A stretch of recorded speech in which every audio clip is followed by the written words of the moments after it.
I just can't let you go. Lord knows that I've tried to. 그러면서 또 박근혜가 등장을 하죠. 이게 박근혜의 데뷔 사진이라고 할까요? 그 장충국민학교 시절. 이때 정몽준이가 국민학교 동창이었다고 그래요. 그리고 이제 이렇게 퍼스트 레이디로 나오고, 이게 이제 성인이 돼서 첫 번째 투표가 유신 직후고. 보니까 박정희가 보기에 박지만이 아니라 박근혜가 후계자 자질이 있다고 생각하고 후계자 수업을 좀 시켰었나 봐요. 그러니까 이게 그때 우리가 부르던 노래는 박정희가 작곡한 나의 조국이라는 노래가 있었는데, 기지기지 보존해서 내 딸에게 물려주세요, 후손에게 물려주세요를 내 딸에게 물려주세요로 가사를 바꿔서 우리는 불렀는데, 뭐 모르겠어요. 박정희가 박근혜를 진짜 후계자라고 생각했는지 거기까지는 아니었을 것 같아. 내 생각에 아니, 그러나 뭐 모르죠. 하여튼 근데 이제 박근혜를 앞에다가 이제 내세웠습니다. 그때 이제 이 최태민이가 치고 들어왔다는 건 잘 아실 거고, 최태민이가 목사로 바꾸죠, 직업을. 왜냐하면 저 태자마마 그런 잠쟁이 신분을 갖고 무당 비슷한 거 갖고는 박근혜한테 접근이 어려웠을 테니까, 그래도 목사라고 하면서 이제 접근을 했고, 어머니가 너를 위해서 그 자리를 마련해 주신 거다. 너무 슬퍼 말아라. 그리고 자기가 어머니랑 늘 소통하고 있다. 그런 얘기에 박근혜가 넘어갔다는 게 참 희한한데, 뭔가 최태민만의 영업 비밀이 있었을 것 같아요. 짐작컨대는 아마도 유경수 여사를 측근해서 모셨던 사람하고 어떻게 연이 닿지 않았을까 싶어요. 그러다 보면은 어머니와 딸만 아는 남들 잘 모르는 사소한 비밀들이 있을 수 있잖아요. 아주 사소하지만 그런데 의미 깊은, 본인에게는. 그런데 그런 거를 최태민이가 알고 와서 얘기해주면 어떻게 해서 박근혜는 이거 어머니하고 진짜 꿈에 유교사한테 들었다 하면은 그러면서 남들 전혀 모르는, 어제 책에도 신문에도 구석에도 나오지 않은 사소하지만 의미 깊은 얘기들을 몇 개 해주면은 믿게 돼 있죠. 그거 이제 해서 최태민이가 박근혜를 갖고 놀았는데, 갖고 논 거는 익히 아는 사실이니까 그거는 생략하고, 그때 박정희 정권이 어떻게 했느냐, 이거 건너뛰어서 이거 보면은요, 딸로서 아버지를 돕겠다는, 그러니까 이건 뭐냐면 김정년 비서실장이에요. 비서실장만 10년째 하다가 나갔습니다. 박정희가 사람을 믿으면 오랬어요. 장기 집권을 했기 때문에. 그런데 김정년에 대해서는 박정희가 늘 존댓말을 했다고 그래요. 그러니까 박정희도 함부로 하지 않은 그런 비서실장인데, 유신이 일어나고 난 다음에는 김정념이 정치자금을 관리시켰어요. 그렇게 해서 이제 정치자금 통로를 단순화하고, 또 유신 선거를 안 치르니까 정치자금이 크게 들지도 않고, 그래서 이제 통로를 단순화시켜서 관리를 했는데, 어느 날 박근혜가 이 비서실장 집무실에 왔다는 거예요. 그러더니 뭐 건설회사와 섬유회사 문제를 해결해달라. 그러더니 근데 이 회사들이 이제 뭐 여기 다른데 조금 더 자산 재료가 있었던 것 같은데, 문제가 많은 회사들. 그러니까 이때는 언제냐면은 산후졸부들이 박정희한테 정치자금을 갖다 바치려고 할 때예요. 박정희가 막 쥐어짜서 걷는 시기가 아니고, 박정희는 말썽 안 나게 이미 특혜를 준 재벌들한테서 일정하게 액수를 정해서 걷어들이고 있었고, 다른 데에서는 안 받아. 그런데 박근혜가 와서 현안을 해결해달라. 이거 뭡니까 했더니 구국선교단을 돕는 단체다. 그래서 박근혜가 알았다고 하고 박정희한테 가서 보고를 한 게 뭐냐면, 이거 이런 식으로 하다가 이용당하고 말썽난다. 박근혜가 밖에 활동을 하는 게 필요하다면 자기가 따로 걸을 테니까 이거 좀 못하게 해달라 하는 거예요. 이건 뭐냐면은, 이게 사실은 제3자 뇌물 청탁인 거죠. 그러니까 이게 박근혜가 정말 생각이 없고 저 형사사건감인 거예요. 근데 이제 하여튼 김정념이 조용히 넘어갔고, 그다음에 박근혜가 대통령 될 거라고 생각도 안 하고, 최태민 문제를 살짝 자기 회고록에다가, 그때 우리 사실은 최태민 때문에 고민 많이 했었어. 근데 수석 비서관들이 나중에 하는 얘기가 오늘도 무사히였대요. 최태민을 그 당시에 이제 청와대 골칫거리가 최태민과의 밀착이고, 그 당시에 민정수석, 나중에 한보 거기 이제 사장이 돼서 한보 핵심이었는데, 이 사람이 청와대 수석을 지냈는데, 이 사람이 민정수석이 친척 관리도 맡잖아요. 그러니까 이 사람의 주임무가 이제 박근혜 최태민 문제인데, 최태민 문제를 이제 끙끙대면서 보고서를 써서 그 박정희한테 갖다 줬더니, 박정희가 보고서를 읽고 뭐라고 얘기하냐면, 박수석이 그한테 직접 얘기하더래.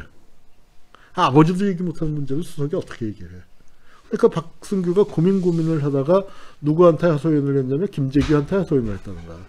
큰일 났는데 이거 어쩌면 좋습니까 했더니, 그 주변에서 하는 얘기가 김재규를 굉장히 다들 좋은 사람이라고 얘기해요. 유능했다고 얘기하는 사람은 많지 않지만, 김재규는 원래 좋은 사람이고 아주 진실된 사람, 충실한 사람이라고는 사람들 얘기 많이 해요. 김재규가 사람이 좋지 않습니까? 그러니까 그 박승규 고민을 자기 고민으로 내가 해볼게 하고 최태민을 뒷조사를 했다는 거죠. 그 뒷조사를 해서 보고를 한 게, 그 뒷조사를 한 실무 책임자가 이 백광현이라고, 김영삼 때 내무장관까지 지낸 검사 출신이에요. 여기 그 백광현 그 수사국장과 중앙정보부장이 그 박정희를 찾아가서 한 1시간쯤, 1시간 5분 동안 면담을 했잖아요. 그리고 혼자 남아서 10분 면담을 하고, 그리고 저녁에 다시 들어가요. 하루에 3번 면담을 한 거예요. 면담 일지에. 그러면 백광현이 내보내고, 이 김재규 문제 심각합니다. 이거 처리해야 합니다. 얘기를 여기서 했겠죠. 그랬더니 저녁에 다시 불렀는데, 여긴 기록이 안 됐지만 누가 갔느냐? 박근혜와 최태민이 간 거예요. 박근혜, 최태민은 사저를 통해서 들어가서 비서실 통해서 들어간 게 아니라서 비서실 일정은 기록이 안 되는데, 자, 이걸 갖다가 했으면은 박정희 입장에서는 그걸 알아서 처리를 해야 할 거 아니에요. 그런데 그걸 박근혜한테 줘버린 거예요. 그러니까 박근혜는 울고불고 난리가 났죠. 이거 사실 아니라고. 중앙정보부가 이거 모함하는 거라고. 그랬더니 중앙정보부장을 다시 불러서 대질을 시킨 거예요. 그 대질록이 어떻게든지 나와 있는 건 아니지만 분위기가 어떻겠어. 박근혜는 울고불고 난리를 치고 최태민은 억울합니다. 그러면은 박정희가 뭐라고 했겠어.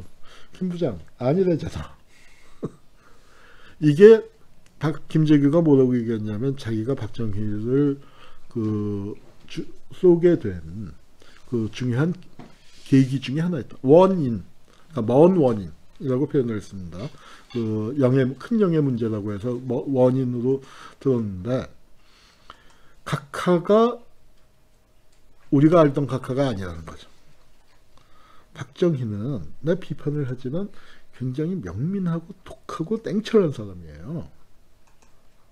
그리고 그 기자들하고, 그리고 처음에는 용인술도 잘했어. 대드는 놈을 올려줘. 말 막는 중요한 방법이기도 하고. 하여튼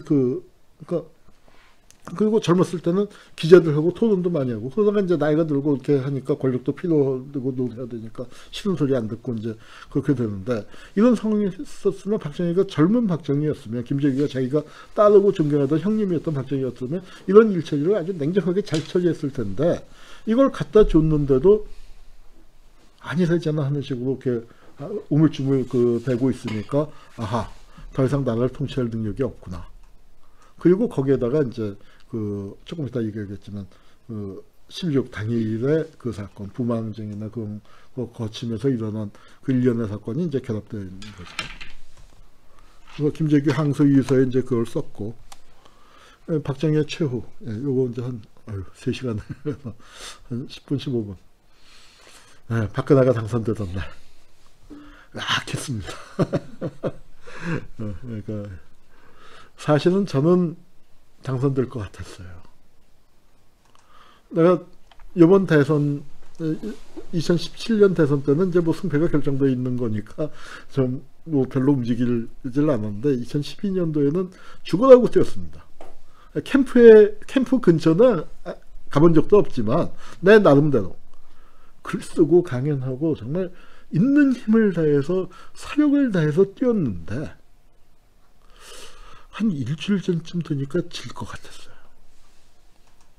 나는 내가 문재인 대통령이 당선된다고 해서 나한테 뭐 생기는 거 없어. 난 나 할 일 하는 거고 다만 기분이 좋은 거지. 그리고 이게 역사 정의는 그런데 진짜로 느낀 게 뭐냐면 여의도 같은데 이렇게 보면은 불 켜져 있는 방은 민주당 의원방이에요.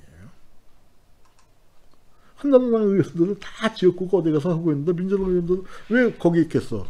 자기 할 일이 없으니까. 그러니까 캠프 운영을 잘못한 부분도 있고, 그 다음에 이제 너무 캠프 중심으로 가다 보니까 비주주들이 소외되고, 그러니까 다 발벗고 뛰어도 어찌 될지 모르는 판에 이거 저 뛰어야 할 사람들이 안 뛰고 있다가 보이는 거예요. 내가 뛰어보니까. 내가 안 뛰면 나도 모르지. 근데 내가 축구하고 뛰어보니까 왜 저런 사람들 안 움직이지? 그게 보이는데 야 이거 지겠다 하는 불길한 느낌이 좀 들었어요. 들었다가 아니나 다를까 이제 졌습니다. 그래서 우리가 다 멘붕이 됐지만 이제 그거 저 홍익표 의원이 그때 태어나지 말았어야 할 그 정권이 태어났다. 저거는 사실은 홍익표 의원이 말한 게 아니고 일본의 유명한 소설가 시바리오타로가 쓴 표현인데 귀태라는 게 귀신의 씨를 뱉다는 거 아니에요. 태어날 수가 없는 거. 만주국을 얘기한 거예요. 만주국이라는 게 일본 군국주의와 중국의 봉건주의가 합쳐져서 만든 태어나서는 안 될 귀신의 씨앗이 태어난 것이다.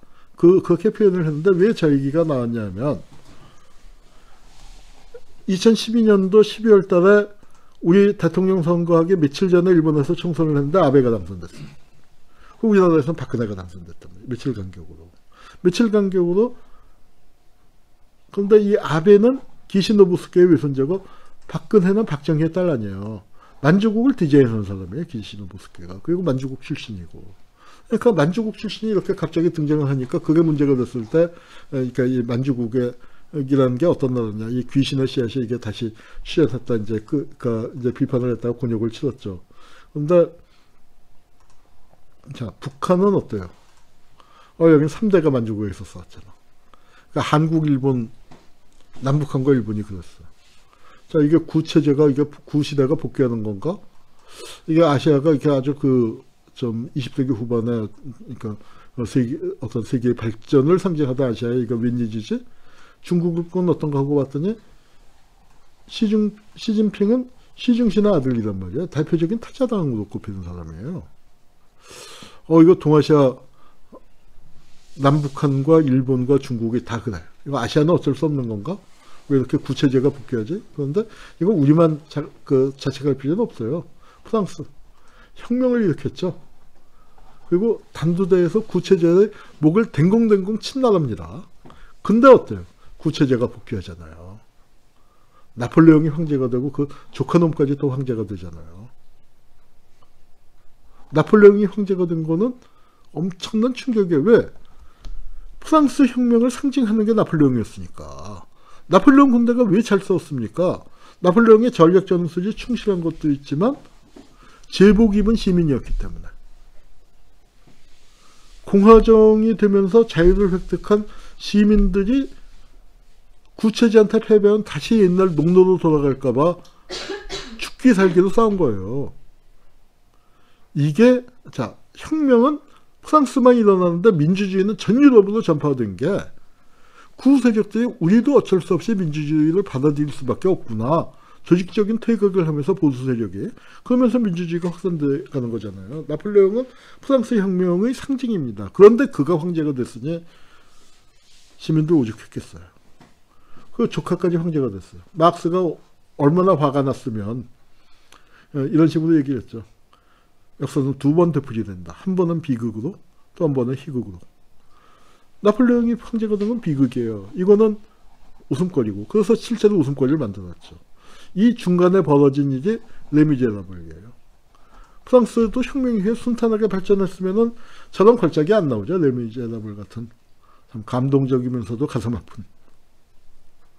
우리도 민주화가 순탄하게 발전한 게 아니라 박정희 시대를 몰아냈더니 박근혜가 됐잖아요. 근데 박근혜 어떻게 됐어요? 우리가 4년 만에 임기 안 채우고 다시 끌어내렸죠. 웃음거리를 다시 만들었죠.